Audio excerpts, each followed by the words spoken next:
and gentlemen, welcome back to another Bitcoin update. Lots to talk about today from different perspectives, right? TA is first and foremost looking into short-term developments, what we need to be doing, how it's so important that Bitcoin cannot form a lower low right now, right? There's only so low we can go before we flip bearish right now. We're also looking into things like weekly candle close in 48 hours, but then actually diving into on-chain charts, which are very important for Bitcoin right now as well.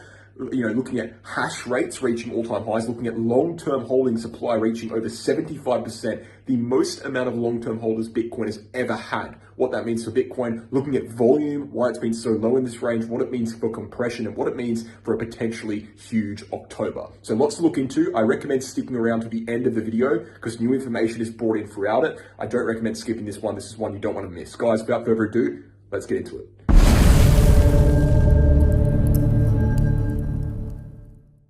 Okay guys, so a bit of a wide range of charts today because it's not just TA, we're actually looking into a lot of on-chain data, a lot of those kind of charts. So first and foremost, we'll start off the daily chart, move through into the 4-hourly, get an update on that short-term, medium-term price action using these two charts. Then we'll dive into the weekly. I think we'll actually do the weekly first. Range-bound construction, it gives us context for the entire video. We'll spend like 1 or 2 minutes on the range-bound construction chart before diving into the daily, 4-hourly, jumping into the weekly. As I've said multiple times over the past weeks, I think the weekly chart is probably the most important chart on Bitcoin right now. We have a weekly candle closing in to about 48 hours, and that's going to be very, very important. Right now, we're still in a period of indecision, but we need to be making a decision there. Briefly dive into two separate charts here, one of which is looking into fundamentals, kind of how to trade type stuff, looking into why you should wait for confirmation, one of which is looking into Bitcoin volume. And in fact, we have another volume chart here with over here, as you can see, Bitcoin volume in relation to price action, going to give us a bit more context from that regard. We're going to be looking into the hash rate, what it means for Bitcoin, what it means for price action, and we're going to be looking into Bitcoin long-term versus short-term holders. So as you can see, quite a wide variety of charts. Guys, without further ado, I want to check out the VIP group before we get into the video. Go to Telegram, go to the description below, click on the information and results group for VIP. What is VIP? VIP is a trading group on Telegram that we have here on Wolves of Crypto. It's a paid group. You get in there, you can see the information about it on the information group, which you can join for free. We basically trade altcoins in there. We have a group chat, etc., and we make some good money on altcoins. We've got all the results for all of our trades on the information group free. You can go look at those results. It's a 79.12% win rate, which is 4 out of every 5 trades reaching profit, which is quite exceptional. Admittedly, this quarter's been slow just because of a low volume. It hasn't been bad percentage-wise in terms of win rate, but it has been slow. Potentially, we'll be seeing Q4 pick up, Q1 next year especially start to pick up, but just keep that in mind. But yeah, the VIP group is very good. Go to Telegram, check it out. Guys, without further ado, let's get into the content. As I said in the intro there, I think we're going to start off with this weekly range-bound chart. You're probably overly familiar with this by now, so I won't spend too much time on it. Basically, Bitcoin has a range-bound construction, and what that range-bound construction is, well, we have 3 of them, really. We have 3 ranges. We have the red one down here, the orange one over here, and the green one over here. Now, when I, made up these colors, I just made them up in terms of worst to best, kind of. Obviously, red is bad because red is the bottom, and we don't want to go down there again because that means we'll be re-entering the bottoming out range, and we'll potentially look to put in a new low. So obviously, red is bad, orange is neutral. That's where we kind of consolidated throughout the vast majority of the bear market, and then green is good. Okay, so that's where we are right now. We're kind of on the doorstep of 32K. We're also on the doorstep, or on the cliff, I should say, of 24.5K. But closing a weekly candle close below 24.5K will be brutal because it will drop us back into the previous range. And that means that all the progress we made up here will go in the bin, basically. And we'll spend probably months in this range before getting back above or even going down further below. So basically, the 2 critical levels for Bitcoin are 32K to the upside and 24.5K. We know what happens if we lose 24.5K. It doesn't look good. Bearish scenarios start activating. And one of those bearish scenarios would be this one right here. Let me bring it up. This one right here. This is a bearish scenario that would occur if we lost 24.5K. It's basically this whole idea of, the whole speculation, really, that we have a head and shoulders pattern that's formed throughout the entirety of 2023. We're gone downwards. We're going to go down and test this yellow line over here, which would be in the low 20Ks, stemming from 2017, as you can see on the bottom of the screen. But that will only become active if we lose 24.5K, right? Because basically, we have more pressing matters, right, before that becomes valid. 24.5K is the more pressing matter. Okay, so we'll go back to the range-bound chart. Here we go, and we'll just finish discussing this. obviously losing 24.5k on the weekly candle will not only drop us into a previous range, not only mark this as a double top formation, but it will start to activate some of the bearish scenarios. Now, on the contrasting point of view, if we break above 32k, we're in very good territory, because if you look and we go to linear chart, if you look what happens when we break above 32k, look where all of the good price action happened in the previous bull market. It all happened above 32k, and you can see that quite clearly, because basically in the first leg upwards, we came upwards and we actually came down again in a correction and flipped to 32k, and then went upwards again. We came down, we flipped it once more, went upwards again. We came down, we flipped it once more, went upwards again. You know, it's only once we really lost that level that we started to see that slow death march towards the low, right? Up here above 32k, you see all that sporadic price action. That's where all the good stuff really occurs. So 32k is the critical level to the upside, 24.5k is the critical level to the downside. We know this by now. That's what the range-bound construction suggests. As for, and I know I'm just repeating information in that regard, but now we can get onto some of the new stuff. As for daily chart, because obviously this green box from a daily chart over here is the corresponding, you know, to the support zone, and the red box up here is corresponding to 32k. So we're kind of in, you know, this long sideways range. I mean, it's been stemming from March, you know, from March when we finally got above it. It's been 6 months now, over 6 months. So why have we seen such a long range? Well, those are questions we're going to answer soon as we get into some of the fundamental and on-chain charts. But what we're going to speak about now is actually the price action recently. Well, basically, we dipped very deeply into this support zone on one kind of strong wick, and now we've been going upwards from there. We saw a triangle formation the other day. I didn't really have much confidence. I'd said that probably break to the downside. It did break to the downside. Luckily for us, we're on support here at 26.5k. We haven't lost that yet. And what I will say, and what I've been saying for a long period of time, I think that generally speaking, okay, when you see a bottoming out structure on support, like we saw right here, you know, just a few days ago, and like we saw over here in 2020, in June, okay, we see generally one strong dip into the support, one deep liquidity grab, and then upwards from there. It would be strange to me, all right, I want to emphasize this, it would be strange to me, and it would be very risky if we were to go back down fully into this support box.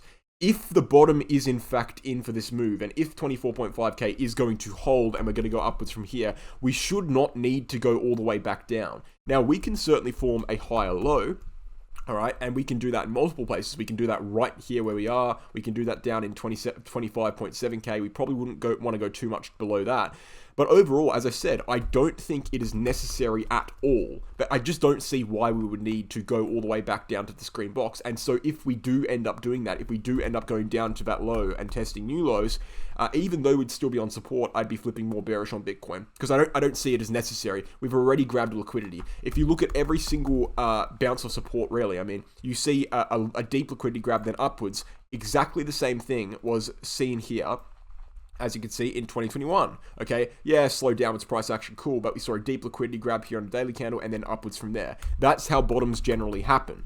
And they generally happen in these rounding structures. For example, big rounding structure there, big rounding structure here in September as well, 2021, big rounding structure, just basically every bottom you can think of. Big rounding structure was a bit smaller, rounding structure over here, and we've got a rounding structure forming here. The point is, we shouldn't need to go to new lows. So what are we going to do now in order to be bullish on Bitcoin? Well, we have to either hold this level, or we have to either hold this level over here at 25.7, 25.8, or something high, just anything really higher than where we went to at 24.9. So long as we do that, we're in a pretty decent position, and we're in a good position to attack, right? Attack some of these resistances. What do I mean by that? I mean some of these resistances up here, these yellow lines, this red line here at 27.2, that's when we're in a really good position to start attacking. So I think that Bitcoin is in a decent position as of current, but it's certainly not bullish. I wouldn't say it's bullish, because we're very much still at strong resistance, you know, and this resistance here, these yellow lines, they're not just on the daily chart, right? They're supported by weekly levels. If you go to the weekly chart, you can see what they're supported by. You can see that these levels are supported by, I know this chart's a bit messy, let me try to clear it up. You can see they're supported by bull market support band. You can see they're supported by 200-week SMA. You can see it's supported by 50-week SMA, EMA. You know, so it's not just the daily chart levels we have to worry about. And that's why I'm not sitting here right now and I'm not taking a position. I've been very clear about this. In this range that I've just circled, I'm not taking a position on Bitcoin. I'm neutral on Bitcoin, because I don't see there being enough evidence to either position, either argument, bullish or bearish, to take a strong stance. You know, what we have, as I've seen, even on weekly chart, you can see this occur. We have very strong weekly RSI support, which bolsters the bullish argument. We have very strong 50-week SMA support, which bolsters the bullish argument. We have very strong Gaussian channel support, which bolsters the bullish argument. But then at the same time, we also have 50-week SMA, 200-week SMA, the green one here, which bolsters bearish, bull market support band resistance support flip, which bolsters bearish, 50 AMA, which bolsters the bearish argument. You know, the fact of the matter is, it's kind of a roll of the dice. We don't really know exactly which argument is stronger. It's kind of impossible to measure because there's so many strong supports, so many strong resistances, and we're in the middle clamped between them. Now, I'll tell you right now, if a scenario did take place where we broke above bull market support band, broke above 28k in the weekly candle close, for example, then we'd be above everything, okay, and including the daily chart, we'd be above all of this stuff. Then you can clearly be bullish, right, because all the support will be below you, and from that point, you can start to make some attacks upwards to 32k, but until that point, you can't really say you're bullish, and until the point of losing this major support zone that we've held for 6 months, and that's been important for over 3 years, you can't really say you're bearish either. It's kind of one of those positions that we've been in for the entirety of this range. You know, I know I've been saying this for a while, over a month now. I'm neutral on Bitcoin. I'm neutral. I don't know, I don't know what the best bias to take will be, and therefore my position is neutral. And it's very important to note, being neutral is not a bad thing. Being neutral is a position in itself, okay? People think you have to be bullish or bearish. No, you be bullish, you be bearish, or you be neutral. There's 3 positions you can take in the market. And I'll tell you right now, neutral is almost the best position you can take because neutral doesn't allow for bias, and neutral is a sign that you have no bias. If you're willing to sit here and say, I'm neutral in the market, you have clearly analyzed the market to a certain extent in which you believe there is no favorable position. You're clearly not infected by bias. If I'm sitting here and saying bullish, I'm bearish, that's bias right there. I don't think there is evidence to be bullish or bearish right now. I think neutral is the best standpoint, and obviously from neutral we can make some good positions. We can start to really add to our Bitcoin bag if we break above 28k, because we know what the requirements are to be bullish, and we start to really sell our Bitcoin bag if we drop below 24.5. Fact of the matter is, regardless of what I am right now in terms of bias, I know where to act. I know where to act if we go above this level. I know where to act if we go below this level, and so it doesn't really affect me what my bias is. And this is where we start to get into, obviously, I just want one more thing. Weekly candle, 48 hours. If we get above 28k, we're in a great position. That's what we need to look at the weekly chart. I'll discuss that more tomorrow before the weekly close. But weekly chart is very, very important right now. But I want to extend on that point. I want to expand on that point I was just making there. Here's how, you know, people trade. There's 2 types of styles of traders, right? There's one person who will buy on the way down, for example, before the market has actually flipped bullish again. On trader 1, you can see on the left-hand side of the screen, and basically they'll end up getting worse prices, right? Because they're just guessing. They're trying to catch a falling knife. And then trader 2, myself, will buy on confirmations. And that's exactly what I'm doing here with this 28k level. I'm buying on confirmation. Okay, I'm going to buy when 28k is broken on weekly. All right, and that means that I'm eliminating the entire downside scenario risk. You might think, oh, you'd be better off buying now because it's a lower price. Well, yeah, it's a lower price, but there's also, 40% chance we go downwards and break the lows and you lose money. There's like a 10% chance that happens if we buy at 28k. So just kind of a nice little picture here, nice little diagram demonstrating the importance of waiting for confirmation, the importance of breakout trading. It's actually much better. You might think on the surface that just buying at random prices on the way down or on the way up is the best strategy because you're going to get in earlier, but the market isn't all about reward, it's about risk as well. And that's when you really start to get into risk-reward ratios. And risk-reward ratios are very important to understand. It's very important you have a favorable risk-reward ratio. It's all well and good having the chance of getting a 10x, but if your chance of failing that 10x is 97%, then it's not profitable, right?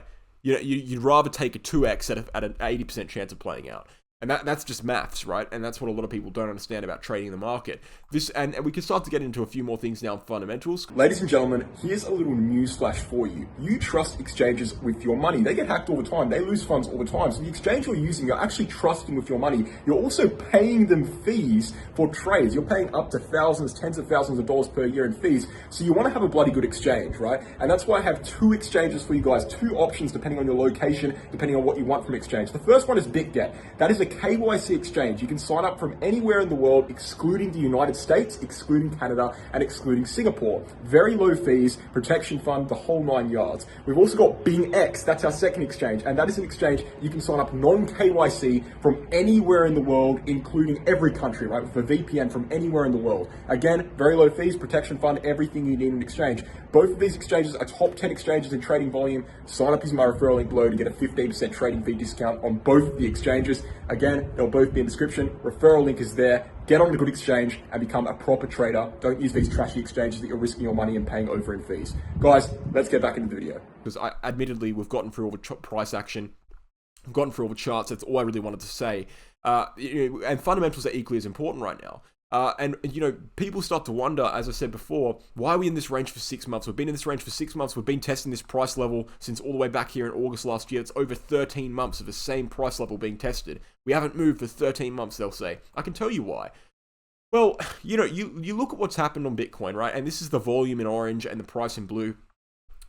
There's been massive sideways price action. Now, if you notice something on this chart, you'll notice, minus this spike in volume here in September last year, you'll start to notice that the volume only really started decreasing massively over here, where I'm marking on the screen, on the 3rd, on March 14th. And when was that? March 14th is when we entered this range. Literally, as soon as we entered this range, I mean that exactly, precisely, as soon as we entered this range, the volume started decreasing on Bitcoin. Why did that occur? Well, it occurred because this range is a uncertain range for Bitcoin. As I said, we're clamped between two levels. We're clamped between 24.5k and 32k. And more importantly, if we're looking historically on Bitcoin, we'll delete this chart. If we're looking historically, where are we clamped between? We're clamped between, let's draw a little range here. We are clamped between, okay, the bear market, all right, over here, that's the bear market, and the bull market. We're literally in no man's land. Imagine this is a World War I battlefield. These are the Germans over here, these are the British over here. This is no man's land. No one's meant to be here. That's where we are. And so it's not a surprise that no one is really reacting to the market right here. It's not a surprise at all. It's not a surprise the volume's going down. It's not a surprise that people aren't trading right now because people don't know what's going to happen. Add on top of that the ETF news. Add on top of that the uncertainty of ETFs, the fact that the ETF decision is being delayed constantly, but it's constantly on people's minds. People aren't willing to react until that stuff occurs. It's no surprise the volume is low. And the same thing can be said about the long-term holder versus short-term holder supply now.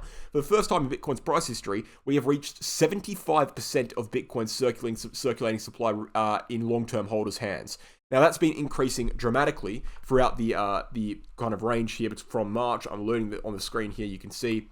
As you can see, since we entered this March range, it's increased upwards massively. It's increased from like 65% to 75%, essentially, 10% increase roughly. And that's massive, right? So more people are long-term holding, which lines up with the fact that there's less volume. It's the same argument for why that's happening. People aren't willing to react right now. They're waiting on big news. They're waiting on some narratives in regards to ETFs to play out. They're not sure what's going on in this price range. The vast majority of the market is basically neutral right now. And so we've seen this low volume, but obviously low volume and compression for a long period of time, like we're seeing, leads to an explosion eventually. And there will be an explosion on the horizon. Now, do I think that explosion will occur? When do I think that explosion will occur? Well, I can tell you right now, there's some indicators we can use to kind of determine that. We do have various downtrending yellow lines, as you can see on the screen. We do have things like bull market support band, which are matching these yellow lines. Eventually, we're going to get to the point on Bitcoin where the bull market support band, for example, is clamping so tightly against this green support box that Bitcoin will be bound to make a move. It has to make a move. I think that will be happening sometime in October. I think that'll be happening sometime in October. I think the range will get too tight, right? You can see the trajectory of the bull market support band. It's moving downwards relatively rapidly. If you just do a predictive move, this pink line is where it will be, right? I'll make it thick. That's where it will be. Eventually, we're going to get to the point where we have no room to move on Bitcoin. We're going to have to make a move either downwards or upwards. I think that October will be a big month. I genuinely do. And tomorrow, I have a video dedicated exactly to that topic, looking into monthly returns, looking into this compression that we're seeing, and looking into various other things in regards to the month of October, because I think October will be the month of decision for Bitcoin. I do think that. Now, we obviously have a weekly candle close coming in 48 hours. Potentially there's a chance we skyrocket above here, see some bullish closes. I think there's definitely a chance that occurs. And I'm not even saying it's unlikely. I'm just saying there's definitely a chance that it occurs. But I think between now and the end of October, we'll be seeing a major move on Bitcoin. I think it just stands to reason that saying October will be the big month is just more clear and defined linguistically. But it certainly could be any time now. The compression is certainly getting tighter and tighter. We're currently in a range that stems from 27.3k down to 24.5k. That's not a very big range. That's less than 3,000. That's like 15, 14, 13% range. It's not very big, and it's getting smaller and smaller. And it all explains why we're seeing low volume, why we're seeing high long-term holders. But I want to make something very clear. The fact that we're seeing low volume and descending volume is not indicative of all that Bitcoin is dying. Okay, it's not. And we can see that very clearly from the hash rate. Okay, hash rate is basically the amount of computer processing power that goes into Bitcoin mining. This thing has been viciously uptrending throughout the entirety of Bitcoin's price history. We've seen, and this is actually a bit more in-depth analysis, we've seen during the 2018 bear market, where I'm marking on the screen here, a dip in hash rate. People weren't sure about continuing mining Bitcoin. They thought maybe it was over. We saw the same dip occur during 2021. Guess what, guys? We didn't really see the same dip during the bull market. People are confident that Bitcoin will survive. In fact, the hash rate is skyrocketing more than it's ever been skyrocketing. People are confident that Bitcoin will survive, especially the miners. And let me say this. The miners are the people you can trust. These are the people who understand the Bitcoin FA. They understand the Bitcoin fundamentals much more than anyone else. If they're mining Bitcoin viciously, with no real downtick in mining during the bear market, no real fear among them, that's probably a sign to be quite bullish on Bitcoin for the long term. And that's why I end it there. So again, guys, tomorrow I'll be looking into October for Bitcoin. I think October will be a big month. We're going to be looking into October, everything we can discuss about it. But we're also going to be looking into tomorrow the weekly candle close in less than 24 hours by the time the video comes out tomorrow. So we'll be looking into those two things. Guys, thank you for watching so much. Hope you enjoyed the video. Check out a few things here. Crypto Academy, become a trader 10-unit course. Everything you need to know about trading is on this course, but the website explains it. So you can read the bio on the website. You can read the unit topics on the website, what we offer you exactly, and you can throw us an email at cryptoacademycourses@gmail.com. So guys, thank you for watching. Hope you enjoyed the video, and I'll catch you tomorrow. Cheers.